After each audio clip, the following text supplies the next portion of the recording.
ಅಲ್ವಾ. ಇವಾಗ ನಾನು ಒಂದು ಗಿಡಕ್ಕೆ 3 ದಿವಸಕ್ಕೆ ಒಂದು ದಿವಸ ನೀರು ಬಿಡ್ತೀನಿ. ಒಂದು 3 ಡೇಸ್ಗೆ 1 ಡೇಸ್ ನೀರು, ಒಂದು 10 ಲೀಟರ್ ನೀರು ಬರುವಾಗ ಟ್ರಿಪ್ ಮಾಡ್ಕೊಂಡಿದ್ದೀನಿ. ಟ್ರಿಪ್ ನೀರಾವರಿ, ಟ್ರಿಪ್ ನೀರು ಮಾಡ್ಕೊಂಡಿದ್ದೀನಿ ಪೈಪ್ ಹಾಕಿ. ಇದು ಎಷ್ಟು ದಿನದ ಗಿಡನಪ್ಪ? ಇದು 1 ವರ್ಷದ ಮೇಲೆ 5 ತಿಂಗಳು ನಡೀತಾ ಇದೆ. 1 ವರ್ಷದ ಮೇಲೆ 5 ತಿಂಗಳು, 5 ತಿಂಗಳ ಗಿಡ ಅದು. ಆಲ್ರೆಡಿ ನಿಮ್ಗಿಂತ ಮೇಕ್ ಹೋಗಿದೆ. ನನಗಿನ 7 ಅಡಿ ಹೋಗೈತೆ. 7 ಅಡಿ ಹೋಗೈತೆ. ಏನು ಯಾವಾಗ ಹಣ್ಣು ಬಿಡ್ಬೋದು ಡ್ಯಾಡಿ ಇದು? ಇದು 2 ವರ್ಷ ಅಂದವ್ರೆ.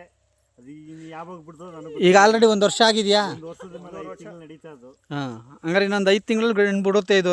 5 ತಿಂಗಳು ಒಂದು 2 ವರ್ಷ ಅಂದವ್ರೆ. ಹಾಂ, ಅದು ಗಿಡ ಕೆಲವರು ಹೇಳ್ತಾರೆ ಲೋಕಲ್ ಗಿಡ ಅಂತಾರೆ, ಗೊತ್ತಿಲ್ಲ. ನಮ್ಗೆ ತಂದು ನಟ್ಬಿಟ್ಟಿದೀವಿ. ಒಟ್ಟಿಗೆ ಬರುತ್ತೆ ಅನ್ನೋ ನಂಬಿಕೆ ಇದೆಯಲ್ಲ? ಬರೀತಾರೆ, ನಂಬಿಕೆ ಮೇಲೆ ಇವಾಗ ಇದಕ್ಕೆ ಪೋಷಣೆ ಮಾಡ್ತಾ ಇದ್ದೀನಿ. ಇವಾಗ 6 ತಿಂಗಳಿಗೆ ಒಂದ್ಸತಿ ಗುಂಡಿ ಮತ್ತೆ ಅಗಲ ಮಾಡಿ ಅದಕ್ಕೆ ಕೊಟ್ಟಿಗೆ ಗೊಬ್ಬರ ಹಾಕಿ, ಕೊಟ್ಟಿಗೆ ಗೊಬ್ಬರ, ಜೀವಾಮೃತ 15 ದಿವಸಕ್ಕೆ ಒಂದು ದಿವಸ ಒಂದು ಗಿಡಕ್ಕೆ 1 ಲೀಟರ್ ನೀರು ಕೊಡ್ತಾ ಇದ್ದೀನಿ. 15 ದಿವಸಕ್ಕೆ ತಿಂಗಳಿಗೆ 2 ಟ್ರಿಪ್ ಕೊಡ್ತಾ ಇದ್ದೀನಿ. 1 ಲೀಟ್ರ್ ಜೀವಾಮೃತ ಕೊಡ್ತಾ ಇದ್ದೀನಿ.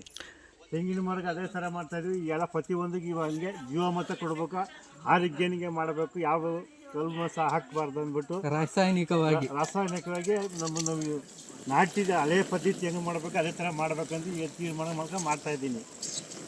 ಇದು ಈ ರೀತಿ ನೀರು ಪ್ರತಿದಿನ 1 ಗಂಟೆ ಬಿಡ್ತಾ ಇದ್ದೀರಾ? ಎಷ್ಟು? ಒಂದು ಅರ್ಧ ಗಂಟೆ ಬಿಟ್ಟರೆ ಸಾಕು, 10 ಲೀಟರ್ ನೀರು ಬಂದ್ಬಿಡ್ತದೆ. ಈ ರೀತಿ 10 ಲೀಟರ್ ಒಂದು ಅರ್ಧ ಗಂಟೆ ಬಿಟ್ಟರೆ ಸಾಕು. ಎಲ್ಲ ಗಿಡಗಳಿಗೂ ಇದೇ ರೀತಿ ಸಿಸ್ಟಮ್. ಎಲ್ಲ ಬರ್ತದೆ, ಎಲ್ಲ ಗಿಡಗಳಿಗೂ ಇದೇ ರೀತಿ ಸಿಸ್ಟಮ್. ಈಗ ಬೇರೆ ಕಡೆ ಎಲ್ಲಾದರೂ ಬೆಳೆದಿದ್ದಾರೆ ನೋಡಿದ್ದೀರಾ ಡ್ಯಾಡಿ? ಬಂದಿದೆಯಾ ಹಣ್ಣು? ಯಾವ ಥರ? ಬೇರೆ ಕಡೆ ಯೂಟ್ಯೂಬಲ್ಲಿ ನೋಡಿದ್ದೀನಿ, ನಾನು ಯಾವ ತೋಟದಲ್ಲಿ ಹೋಗಿ ನೋಡಿಲ್ಲ. ಹಾಂ, ಯೂಟ್ಯೂಬಲ್ಲಿ ನೋಡ್ಬೋದು. ಸೇಮ್ ಕಾಶ್ಮೀರ್ ಆಪಲ್ ಥರ ಇರುತ್ತಾ ಇಲ್ಲ ಮಾಮೂಲಿ ಮರದ ಸೇಬ್ ಆಪಲ್ ಅಂತಾರಲ್ಲ ಅದ? ವೆರೈಟಿ ಅಂತ ಕೊಟ್ಟವ್ರೆ. ಹಾಂ, ವೆರೈಟಿ ಆಪಲ್, ವೆರೈಟಿನ ಆಪಲ್ ಕೊಟ್ಟವ್ರೆ. ಕೆಂಪು, ಅದು ಚೆನ್ನಾಗಿ ರುಚಿ ಆಯ್ತು ಅಂದ್ಬಿಟ್ಟು. ಹಾಂ, ಅದು ಹಣ್ಣು ಬಿಟ್ಟಾಗೆ ನಾನು ಹೇಳ್ಬೋದು ಈ ಥರ ಇದೆ ಅಂತ.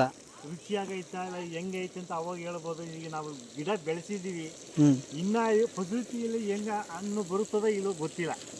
ಈಗ ಬೆಳೆದಿರೋರ ಜೊತೆಗೇನೆ ಆ ಹಣ್ಣು ತಂದಿರೋದ ಇವಾಗ ಬೇರೆ ಹೊಸ ತಳಿ ತಂದಿದ್ದು, ಹೊಸ ತಳಿ, ಅದು ಹೊಸ ತಳಿ, ಬೇರೆ ತಳಿ. ಅದಕ್ಕೂ ಇದಕ್ಕೂ ಏನು ವ್ಯತ್ಯಾಸ? ಇದು ಬರೀ 300 ರೂಪಾಯಿ ಗಿಡ, ಅದು 1000 ರೂಪಾಯಿ ಗಿಡ. ಆ ಕಡೆ ಇದು 300 ರುಪೀಸ್ ಒಂದು ಪ್ಲಾಂಟಿಗೆ ಅಂತ ತಂದಿದ್ರಂತೆ, 1 ಎಕರೆಗೆ. ಅದು ಬಂದು ಇವಾಗ ನಾವು ನಿನ್ನೆ ಎಲ್ಲ ನೆಟ್ಟಿರೋದು ಒಂದು ಗಿಡಕ್ಕೇನೆ 1000 ರುಪೀಸ್. ಬಟ್ ಅದು ಆಲ್ ಟೈಮ್ ಮ್ಯಾಂಗೋ ಅಂತ ಹೇಳಿದ್ದಾರೆ, ಆಲ್ ಟೈಮ್ ಆಪಲ್ ಅಂತ. ವರ್ಷ 300 ಕಾಲ ಅದು ಸೇಬುಕಾಯಿ ಇರುತ್ತೆ ಅಂತ ಹೇಳವ್ರೆ. ಅಂದ್ರೆ ಒಂದು ಕಾಯಿ ಆದ್ರೆ ಒಂದು ಹೂವಾಗಿರುತ್ತೆ ಅಂತ ಹೇಳವ್ರೆ. ವಿದೇಶ ತಳಿ ಅಂದ್ಬಿಟ್ಟು ಅದು ತಗೊಂಬಂದಿದೀವಿ. ಅದು ಇವಾಗ ಆಲ್ರೆಡಿ ಹೂ ಬಿಟ್ಟದು, ಸಣ್ಣ ಸಸಿಲೆ ಹೂ ಬಿಟ್ಟದು. ಅದ್ರಲ್ಲಿ ಇದ್ರಲ್ಲಿ ಹೂ ಬಿಟ್ಟಿಲ್ಲ, ಅದ್ರಲ್ಲಿ ಹೂ ಬಿಟ್ಟದು. ಈಗ ಇದಕ್ಕೆ ರೆಗ್ಯುಲರ್ ಆಗಿ ಯಾವ ಔಷಧಿ ಹೊಡಿತಾ ಇದ್ದೀರಪ್ಪ? ಇಷ್ಟು ಚೆನ್ನಾಗಿ ಗ್ರೋತ್ ಅಪ್ ಆಗ್ತಿದೆ ಅಂದ್ರೆ ಯಾವ ಔಷಧಿ ಹೊಡಿತಾ ಇದ್ದೀರಿ? ಏನೇನು ಕಾಯಿಲೆ ಬರುತ್ತೆ ಇದಕ್ಕೆ? ಒಂದು ಮುದ್ರೆ ಏನಪ್ಪ, ಸುಳಿಗೆ ಬಂದು ಮುದ್ರೆ ಒಂದು ಏನಪ್ಪ, ಪರವಾಗಿಲ್ಲ, ಯೋಚನೆ ಮಾಡ್ರಿ, ಪಾಸ್ ಮಾಡ್ತೀನಿ. ಬಂದು ಮುಂದೆ ಹೋಗಲ್ಲ, ಸುಳಿ ಬಂದು ಬೆಳೆಯಲ್ಲ, ಬೇಗ ಬೆಳೆಯಲ್ಲ. ಅದಕ್ಕೆ ಏನ್ ಮಾಡೋದು, ಗುಗ್ಗೆ ಕಾಯಿಲೆ ಅಂತ ಒಂದು ಬಂದಿರ್ತದ. ಅದಕ್ಕೆ ಒಂದು ಗುಗ್ಗೆ ಪೌಡ್ರ್ ಬರ್ತದೆ. ಹೋಗಿ ಅಂಗಡಿಯಲ್ಲಿ ಕೆಳಗೆ ಕೊಡ್ತಾರೆ. ಒಂದು ಟಾನಿಕ್, ಒಂದು ಉಳಿಕೆ ಔಷಧಿ, ಈ ಗುಗ್ಗೆಗೆ ಒಂದು ಪೌಡ್ರ್ ಕೊಡ್ತಾರೆ. ಅದೆಲ್ಲ ನೀವು ಪಂಪಿಗೆ ಹಾಕಿ ಸ್ಪ್ರೇ ಮಾಡಿದ್ರೆ ಅದು ಗಿಡ ಮತ್ತೆ ಅರಳಿಲ್ಲ ನೆನಬೇಕು ಅಂತ ಆ ಸುಳಿ ಬಂದು ಅಲ್ಲಿಗೆ ಮುರಿದಾಕ್ಬೇಕು. ಮುರಿದಾಕಿದ್ರೆ ಮತ್ತೆ ಈ ಸೈಡಲ್ಲಿ ಕಣ್ಣು ಹೊಡಿತಾವೆ.